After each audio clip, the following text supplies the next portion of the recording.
എന്റെ ലൈഫില് ഒരു 22 വർഷത്തോളമായി ഞാൻ ആങ്കറിങ് ചെയ്യാൻ തുടങ്ങിയത്. എന്റെ ഇത്രയും ലൈഫിൽ ഞാൻ ചെയ്തിട്ടില്ലാത്ത തരത്തിലുള്ള ഒരു ഇന്റർവ്യൂ ആണ് ഇന്ന് ചെയ്യാൻ പോണത്. എന്നോട് ഇത് ചെയ്യാൻ പറഞ്ഞപ്പോ എനിക്ക് ആകെ ഉണ്ടായിരുന്ന ഒരു ധൈര്യം പ്രിയമതനെ എനിക്കറിയില്ല. പക്ഷെ വിനയാണ് ഇരിക്കുന്നത്. വിനയ് ഷർഫ് ഉണ്ടാവും പറഞ്ഞു. എന്നാൽ ഇവരോട് അയ്യോ ഇല്ല അല്ല, എന്നാലും നല്ല പരിചയമുള്ള ആൾക്കാരാണ്. അയ്യോ അങ്ങനെയല്ലല്ലോ.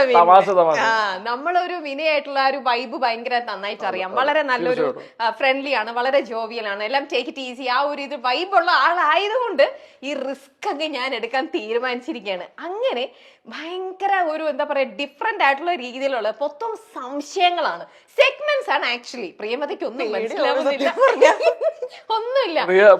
പ്രിയ കുറച്ച് ഇർഫാൻ ഖാനാണ്, കുറച്ച് സട്ടിൽ ആക്ടിങ്ങിന്റെ ആളാണ് മൊത്തത്തിൽ. ആണല്ലേ? അപ്പൊ കുറച്ച് ടൈം എടുത്തിട്ടായിരിക്കും സംശയങ്ങളൊക്കെ എനിക്ക് ക്ലിയർ ചെയ്യാൻ പറ്റുള്ളൂ.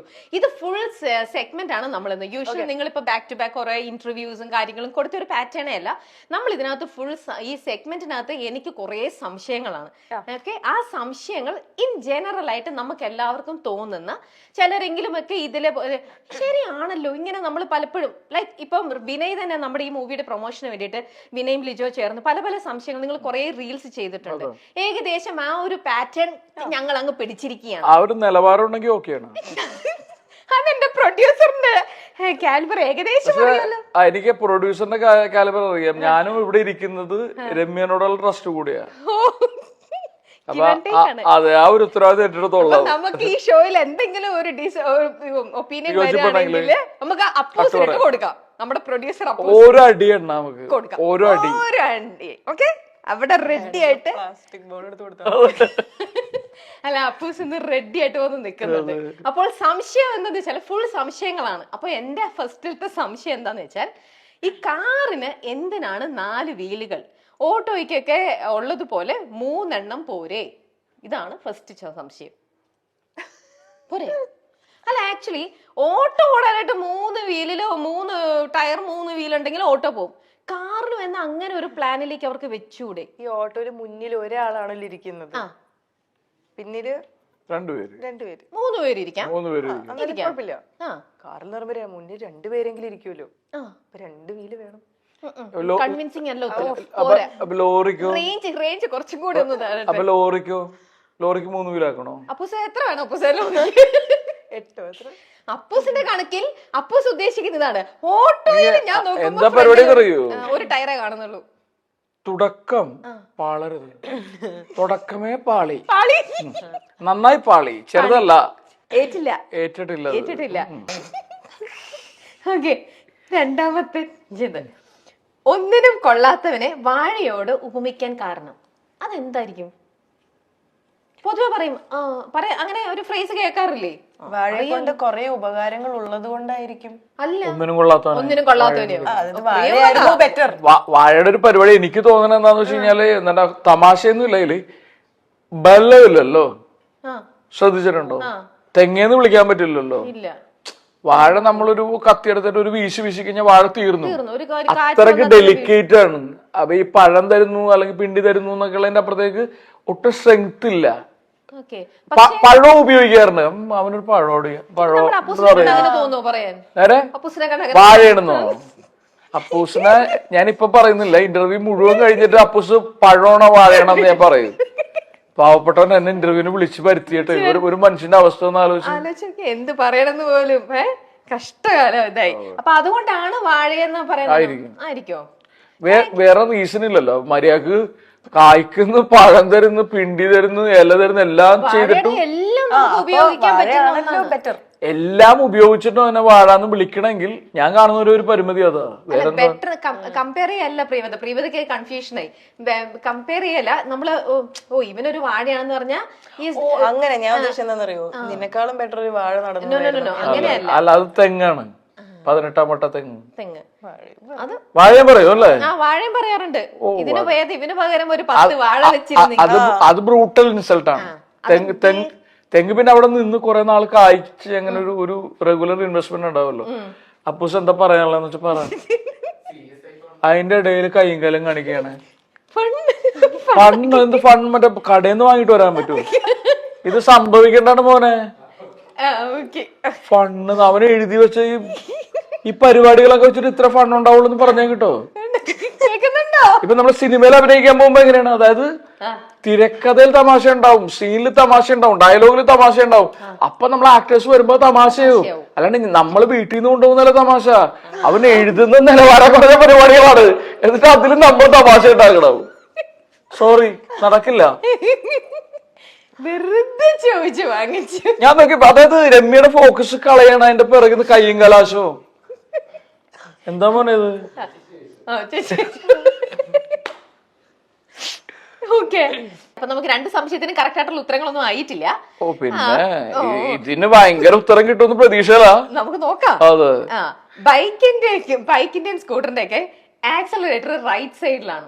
എന്തുകൊണ്ടാണ് ഇതിന്റെ ഒന്നും ഒരെണ്ണത്തിന്റെ പോലും ലെഫ്റ്റ് സൈഡിൽ ആക്സലറേറ്റർ വെക്കാത്തത്? ഇതിപ്പോ ഇത് എന്റെ കുഴപ്പമാണോ?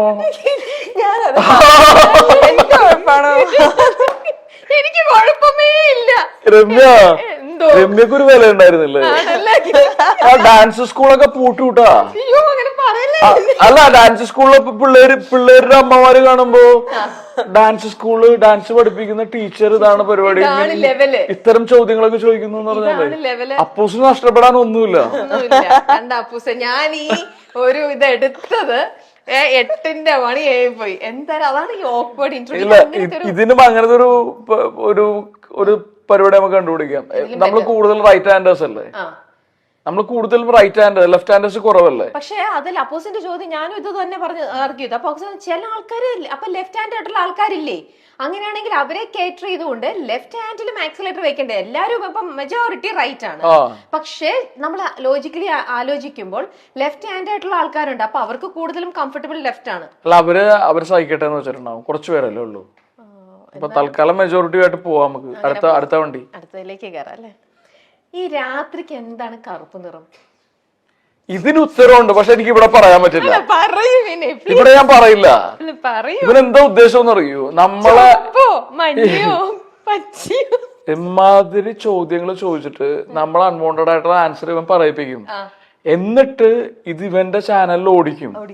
ഇവന് പൈസ കിട്ടും, ഇവന് റേറ്റിംഗ് കൂടും. നമുക്ക് എന്ത് പിണ്ണാക്ക് കിട്ടും? നമുക്കൊന്നും കിട്ടില്ല. അപ്പൊ ഇവന് ഇത്ര അറിഞ്ഞാൽ മതി. അത് മാത്രമല്ല, ഇതിന് ഉത്തരം എനിക്ക് പറയണം. ഇത് കഴിഞ്ഞിട്ട് ഞാൻ അവനോട് പറയാം പേഴ്സണൽ ആയിട്ട്. രാത്രി കറുപ്പ് നിറവും അല്ല, എന്നാലും കഷ്ടപ്പെട്ട് എഴുതി തരും. നമുക്ക് ചോദ്യങ്ങളൊന്ന് കേട്ടു പോവാം. കുളിച്ചാൽ പനി വരില്ല. കുളിച്ചാൽ പനി വരില്ല. സാധാരണ നമ്മള് കുളിക്കാൻ എല്ലാ ദിവസവും എല്ലാവരും കുളിക്കും, ഷവർ ചെയ്യും. കുളിക്കുമ്പോ പനി വരില്ല. പക്ഷെ മഴ നനയുമ്പോ മാത്രം പനി വരുന്നു. അതെന്തുകൊണ്ട്? മഴ നനഞ്ഞ അപ്പൊ എല്ലാവർക്കും കോൾഡ് വരും. അല്ല, ശരിക്കും ആലോചിച്ച് നോക്കിക്കേ. അതില് കുറച്ച് കാര്യമുണ്ട് അല്ലേ? സംശയം നമുക്ക് ശരിക്കും ഒരു സംശയമാണ്.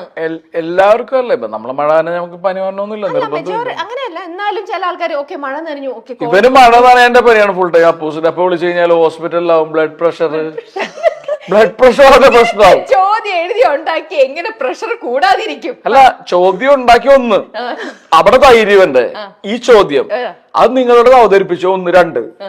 ഇതെല്ലാം കഴിഞ്ഞിട്ട് ഒരു സിനിമ പ്രൊമോട്ട് ചെയ്യാൻ വന്നിരിക്കുന്ന എന്നോടും പ്രിയനോടും ഈ സംശയങ്ങൾ, ഞാനത് വാക്ക് ഫിൽ ചെയ്യുന്നില്ല. ജീവിതത്തിലുള്ള സംശയങ്ങളാണ് ഈ ചോദ്യം. അയ്യോ വിനയ്, എല്ലാ സിനിമ ഇൻഡസ്ട്രിയുടെയും പേരുകൾ അവസാനിക്കുന്നത് വുഡ് ചേർത്താണ്. അതെന്തായിരിക്കും അങ്ങനെ? മോളിവുഡ്, കോളിവുഡ്, ടോളിവുഡ്? അതൊരു പക്ഷേ വിനയ് ചിലപ്പോൾ ആലോചിച്ചിട്ടുണ്ടാവണം. കാരണം തിയേറ്ററും കാര്യങ്ങളും ഒക്കെ ആയിട്ട് ഇരിക്കുമ്പോഴും നിങ്ങൾ സംസാരത്തിനിടയിൽ തീർച്ചയായിട്ടും സിനിമ ഇങ്ങനെ അതെന്തായിരിക്കും ഇങ്ങനെ ഒരു പേര് വന്നത്? അങ്ങനെ ഒരു സംശയം തോന്നിയിട്ടില്ലേ? ഇതിനോട് കൂടെ ചേർക്കാൻ പറ്റുന്ന വേറൊരു വുഡ് ഉണ്ട്. അതിനെ കുറിച്ച് ഞാൻ അപ്പൂസിനോട് സംസാരിക്കുന്നുണ്ട്. ഇത് മൊത്തത്തിൽ അങ്ങോട്ടായി പോയല്ലോ. അമ്മ ഇതാ നേരെ അങ്ങോട്ട് വരും. ഫുഡ് എനിക്ക് അറിഞ്ഞൂടോ. ഇതില് എന്തോ കാര്യമുണ്ട്, ഇതിൽ കുറച്ച് സെൻസ് ഉണ്ടാക്കുന്നുണ്ട്. രാത്രിക്ക് എന്താ കറുപ്പ് നിറം എന്ന് പറയുന്നതിലും നിലവാരമുണ്ട്. ഓക്കെ, ആകാശം ഇടിഞ്ഞു വീഴാത്തത് എന്തുകൊണ്ട്? ഇപ്പോഴത്തെ ഒരു അവസ്ഥയിൽ ഞങ്ങൾ ആലോചിക്കണം എന്താണെന്നറിയോ? അന്ന് ഇടിഞ്ഞു വീണാൽ മതിയായിരുന്നത് എന്നുള്ളതാണ്. ആകാശം ഇടിഞ്ഞു വീഴാത്ത രമ്യ, എനിക്ക് ഒരു അപ്പൂസിനോട് ഒരു പ്രശ്നമില്ല. എനിക്ക് ആകെ ഞാൻ കൺസേൺ ആകുന്നത് നിങ്ങളെ കുറിച്ചിട്ടാണ്. ആകാശം ഇടിഞ്ഞു വീഴാത്ത എന്തുകൊണ്ടെന്നാ? ഇതിനൊക്കെ ചളിയായിട്ടുള്ള ആൻസർ ആണ് വേണ്ടേ? ആ അറിയോ? അല്ല നമ്മുടെ നോർമൽ ഒരു സംശയങ്ങൾ, ഈ സംശയത്തിനൊക്കെ ചിലപ്പോ വല്ല ഗ്രാവിറ്റി കാര്യമൊക്കെ ആയിരിക്കും. എന്റെ പൊന്നോ, ഇവന്റെ ചോദ്യത്തിൽ തന്നെ ഞാൻ പെട്ടിരിക്കുകയാണ്. അതിന്റെ മുകളിൽ എന്തെങ്കിലുമൊക്കെ അതെ.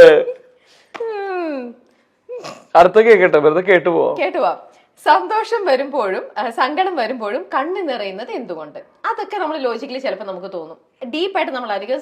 ശരിയാണ്, നമ്മൾ ചിരിക്കുമ്പോൾ നമ്മുടെ കണ്ണ് നിറയും, കരയുമ്പോഴും നമുക്ക് കണ്ണ് നിറയും. ചിലൊരു സന്തോഷാശ്രു വരില്ലേ, അതൊക്കെ നമ്മുടെ ആ ഒരു സന്തോഷത്തിന്റെ ഇമോഷൻ നമ്മളെ ടച്ച് ചെയ്യുമ്പോഴും അങ്ങനത്തെ ഒരു സംശയം. ഇത്രയും ആലോചിക്കാത്ത ഒരാളാണ്, അതുകൊണ്ട് അല്ല, പക്ഷെ ഇതൊക്കെ ആലോചിക്കുമ്പോ നമുക്ക് ശരിക്കും ഒക്കെ ഇതൊക്കെ എവിടെയോ സെൻസ് ഉണ്ടാക്കുന്നുണ്ട്. അവൻ പഠിച്ചു വരുന്നുണ്ട്, അവൻ ഭേദപ്പെട്ട് വരുന്നുണ്ട്. ഓരോ ചോദ്യം കഴിയുന്തോറും ഭേദപ്പെട്ട് വരുന്നുണ്ട്. അല്ല, പക്ഷെ ഇത് കേൾക്കുമ്പോഴാണ് നമ്മൾ ആലോചിക്കുന്നത്, ശരിയാണല്ലോ, ചെറുതായിട്ട് ഇറ്റ് മേക്ക് സെൻസ്. പക്ഷെ എന്തുകൊണ്ട് നമുക്ക് എന്നിട്ടും വരുന്നു? ആ രണ്ടും എക്സ്ട്രീം ഇമോഷൻ ആണ്. ഒരാളെ കാണുമ്പോഴത്തെ നമുക്ക് ടിയർ ഗ്ലാൻഡിനെ ട്രിഗർ ചെയ്യുന്ന എന്തെങ്കിലും എന്തായിരിക്കും അത്? സന്തോഷം വരുമ്പോ നമ്മുടെ മനസ്സൊക്കെ മൊത്തം ഹാപ്പിനെസ് ആണല്ലോ, മറ്റേത് സങ്കടം ഇതല്ലേ. അപ്പൊ ആ എന്നിട്ടും കണ്ണ് നിറയുന്നല്ലോ എന്നുള്ളതില് ഒരു ഇതാണ്. ഭയങ്കര ഫൺ ഉണ്ടായില്ലേ.